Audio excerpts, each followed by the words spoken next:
नमस्ते जी। आज का स्पिरिचुअल नॉलेज में हमारा चिंतन होगा व्यक्ति के क्या कर्तव्य होने चाहिए। प्रत्येक मनुष्य के अपने कर्तव्य हैं और ये कर्तव्य उसके आचरण, विचार और व्यवहार से संबंधित है। जिनके भी अंदर आत्मा है वो व्यवहारों को करते हैं। इसी प्रकार से जो पशु पक्षी है वो भी अपने व्यवहार को कर रहे हैं। जो जानवर है वो भी अपने व्यवहार को कर रहे हैं। कहीं ना कहीं मनुष्य ही ऐसा एकमात्र दिखाई देता है हमें, जो कि शायद ईश्वर के द्वारा प्रदत्त व्यवहारों को नहीं कर रहा। जो भी आवश्यकता है किसी की, प्राणी की भी, शाकाहारी प्राणी शाकाहार को करेगा और मांसाहारी प्राणी मांस को ही खाएगा। ये उसकी अपनी व्यावहारिक ईश्वर द्वारा प्रदत्त एक सोच है। तो वो अपने हिसाब से अपने जीवन को ही चलाना प्रारंभ करेगा। उसकी व्यवस्था, उसका व्यवहार वो उसी प्रकार से जैसा कि ईश्वर ने उसके लिए नियत किया है, निश्चित किया है। लेकिन मनुष्य के व्यवहार के अंदर में जब हम देखते हैं परमात्मा ने क्या क्या निश्चित किया हमारे जीवन के साथ में, बहुत सुंदर शरीर हम सबको दिया परमात्मा ने। किसके लिए? उत्तम व्यवहार के लिए दिया। हमारे पास बुद्धि है जिससे हम सोच समझ करके बोल सकते हैं। लेकिन यदि हम उस बुद्धि का सही प्रयोग जो परमात्मा ने हमें दिया, निश्चय करना है सही गलत का, वही बात आपको बोलनी है या करनी है शरीर से। लेकिन कई बार ईश्वर द्वारा प्रदत्त जो हमारा व्यवहार है उसको हम दूर कर देते हैं। अर्थात परमात्मा ने हमें वाणी दी और इस वाणी के द्वारा परमात्मा का निर्देश ये है कि आप सत्य बोले, आप अपने जीवन में अच्छे शब्दों का प्रयोग करें, आप क्रोध का नियंत्रण करते चले जीवन में। लेकिन हम शायद परमात्मा के उस व्यवहार को जो उन्होंने हमारे लिए दिया है उससे हम शायद विपरीत कार्य कर रहे हैं। अभी मेरा जो रविवार का साप्ताहिक वीडियो 24 या 25 तारीख को जो संडे था, उसके अंदर में क्रोध को कंट्रोल करना, how to control the anger, इसके ऊपर था। आप उस वीडियो को जरूर पूरा देखिए, बच्चों के साथ भी देखने का प्रयत्न करें। तो व्यवहार हमारा वाणी का कैसा होना चाहिए, ये मेरे उस वीडियो के अंदर मैंने दिया है। क्रोध आज हम सब के अंदर है। परमात्मा ने क्रोध हमें दिया है, वो बैलेंसिंग के लिए दिया है। सत्य मार्ग को दृढ़ता से चलना है, इसलिए असत्य का प्रति क्रोध मैं करूंगा। अपने आत्मरक्षा के लिए मेरे अंदर क्रोध उत्पन्न होना चाहिए। क्रोध से ही शक्ति उत्पन्न होगी। स्वयं को बुरे व्यक्तियों से जो कि हमारे संपर्क में आ रहे हैं उनको दूर करने के लिए, चाहे वो शारीरिक रूप से हो चाहे मानसिक रूप से हो, हमें क्रोध की आवश्यकता है। तो व्यावहारिक दृष्टिकोण में जो भी पशु पक्षी परमात्मा के द्वारा बताए गए व्यवहार को यथावत करते हुए अपने जीवन में आगे चल रहे हैं, तो मनुष्य के पास बुद्धि होते हुए भी, सभी प्रकार के साधन होते हुए भी, वो ईश्वर प्रदत्त जो व्यवहार परमात्मा ने आपको दिए हैं उनका पूर्णतः पालन नहीं कर रहा है। आप कहेंगे व्यवहार में क्या करना चाहिए? तो सबसे पहले वाणी को शुद्ध और पवित्र करो। क्या नहीं करना है वो बता देता हूं। जो आपको वाणी से नहीं करना है, जिसका कि निर्देश परमात्मा ने नहीं दिया है, वो है झूठ बोलना। वो है अभद्र भाषा का प्रयोग करना, शब्दों का प्रयोग करना, गलत शब्दों का, और अत्यधिक क्रोध करना। ये 3 चीजें आपको नहीं करनी चाहिए। तो क्या करना है? वाणी से सत्य बोलना है, प्रिय शब्दों के साथ मीठे स्वर से चर्चा करनी है, और कभी भी अत्यधिक क्रोध का प्रयोग नहीं करना है। तो क्रोध करेंगे जब भी हम, तो संतुलन में करेंगे, जो कि मेरे उस वीडियो के अंदर मैंने विस्तार दिया हुआ है। नासिका के अंदर भी हम श्वास को ग्रहण करते हैं। ईश्वर ने श्वास दिए हैं, हमको शरीर दिया है, आंखें दी है देखने के लिए। सुगंधित अच्छे वातावरण में हम रहें, आंखों से अच्छी चीजें हम देखने का प्रयत्न करें।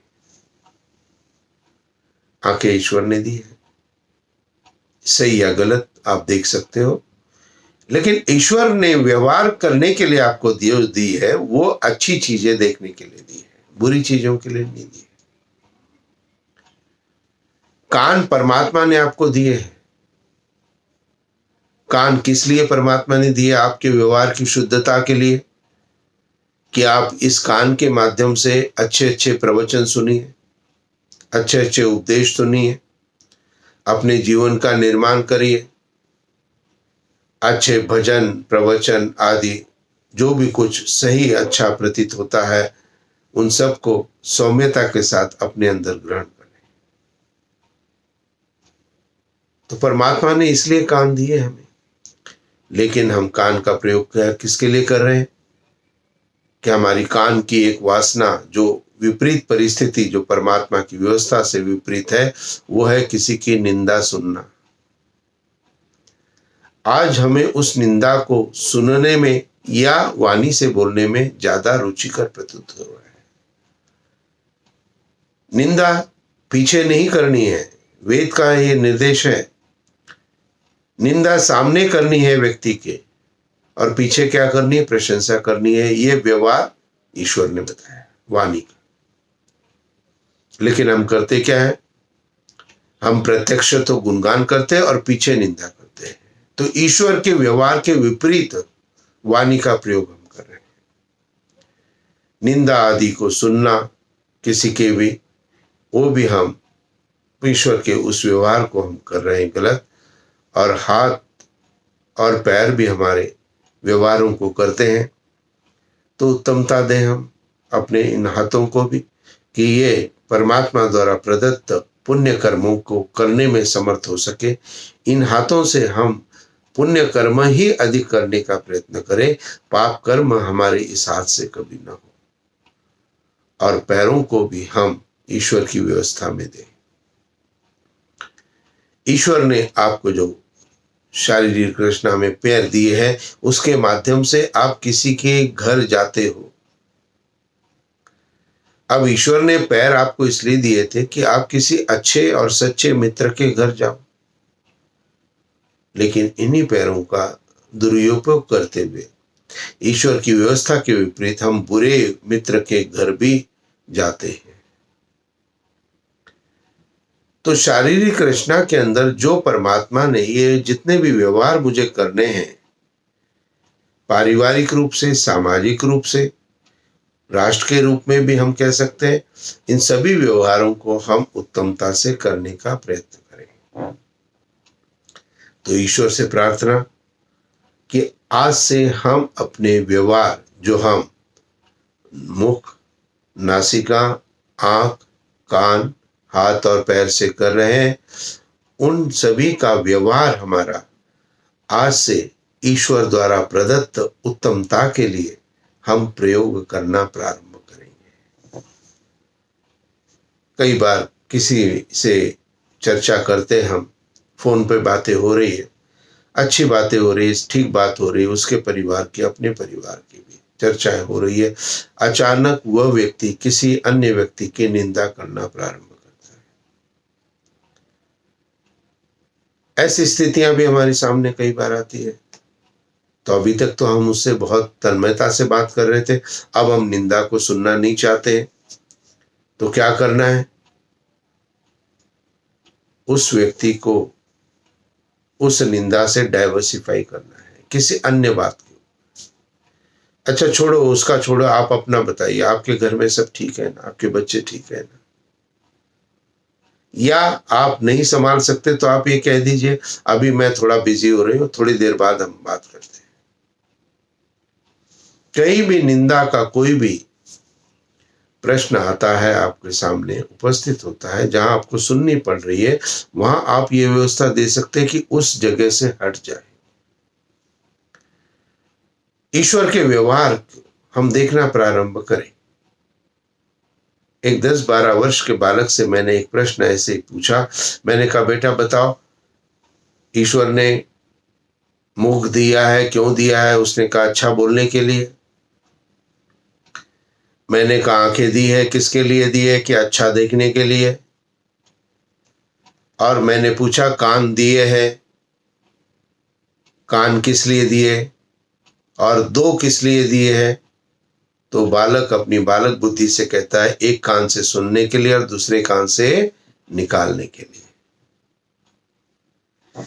ईश्वर ने हमें 2 कान हमारे व्यवहार को सिद्ध करने के लिए इसलिए दिए कि जितना हम दोनों कानों से सुनना प्रारंभ करेंगे और अधिक से अधिक, उतना हमें आत्मज्ञान अधिक से अधिक होता जाता है। तो 2 कान इसलिए दिए ईश्वर ने, जिससे हमारा व्यवहार चारों दिशाओं से जो भी कुछ ज्ञान प्राप्त हो, अच्छी बातें प्राप्त हो, उसको हम प्राप्त कर सके। लेकिन हम शायद वो जो बालक की जो व्यवस्था बताई थी, हम भी शायद ऐसा करते हैं। प्रवचन सुना, उपदेश सुना, स्पिरिचुअल नॉलेज को सुना और अगले दिन सब कुछ साफ कर दिया। मैं इन चीजों की नोटिंग आपको इसलिए करने को कहता हूं कि एक लिखित रूप में आपकी स्मृति में रहता है, जिसको आप लिखते हैं। केवल सुनी हुई बातों को आपको पूर्णतः प्राप्त नहीं होगा। इसलिए अपने जो व्यक्तित्व का जो व्यवहार है, उसके अंदर श्रवण चतुष्टय, जो मैंने अपने पिछले वीडियो में भी आपको कभी बताया है, किसी में प्रसंग आया था। तो श्रवण चतुष्टय में क्या है? किसी भी प्रवचन को ध्यान से सुनना है, ध्यान मन लगा के एक एक शब्द को सुनना है। बेस्ट तरीका एकांत में बैठ करके सुने, हम चलते फिरते काम करते हुए नहीं सुने, अकेले में बैठ करके सुने। तो श्रवण के बाद अंदर मनन करना है कि जो सुना है हमने, उसके अंदर मन का द्वारा विश्लेषण करना है, सत्य असत्य का। और फिर निधिध्यासन करना है। जब हम मन के द्वारा विश्लेषण हमने उसका कर लिया, जो हमने सुना था, तो उसका अब हम निधिध्यासन कर रहे हैं, अर्थात जो कहा गया वैसा है या नहीं,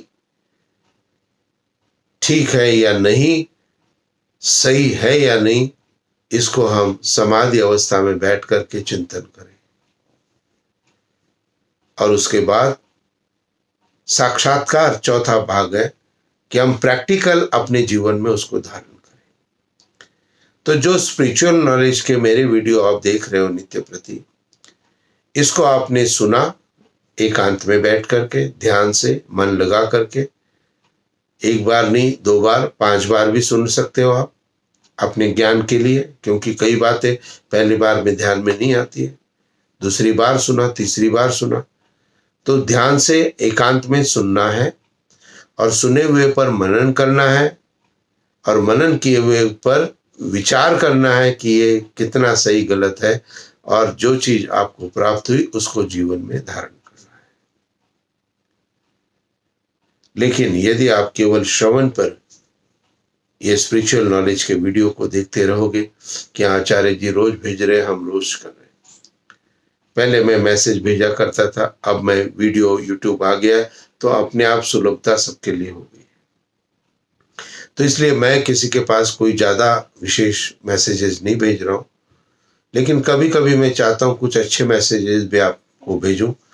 तो यदि मेरा नंबर आपके फ़ोन में सेव नहीं है तो आप सेव करें, और साथ ही अपना फ़ोन नंबर मुझे व्हाट्सएप के ऊपर भेज दें। तो आपको मेरे थॉट्स जो रिटिन है कुछ, वो भी आपको यदा कदा प्राप्त होते रहेंगे। तो आज हमने स्पिरिचुअल नॉलेज में हमारे व्यवहारों को समझने का प्रयत्न किया। कौन से व्यवहार? जो हम मुंह से, नाक से, आंख से, कान से, हाथ से और पैर से कर रहे हैं, तो इनके अच्छे व्यवहारों को हम अपने जीवन में करने का प्रयत्न करेंगे और इनसे अच्छे व्यवहार हम करेंगे और अच्छी चीजों की तरफ अपना जो दैनिक नित्य कर्म में जो भी व्यवहार हम करते हैं इनसे, उसको ठीक प्रकार से ईश्वर द्वारा प्रदत्त जो सोच है उसी प्रकार से हम करने का प्रयत्न करेंगे। तो आज से संकल्प करें कि मुख से, नासिका, आंख, कान, हाथ और पैर से अच्छे व्यवहारों को हम करना प्रारंभ करेंगे। ईश्वर से आपके लिए प्रार्थना करता हूँ, मेरे इस वीडियो को आप फॉरवर्ड जरूर दूसरे लोगों तक करें जिनको आप जानते हो, और सब्सक्राइब भी जरूर करने का प्रयत्न करें। इति ओम शांति। ओम शांति शांति शांति। नमस्ते जी।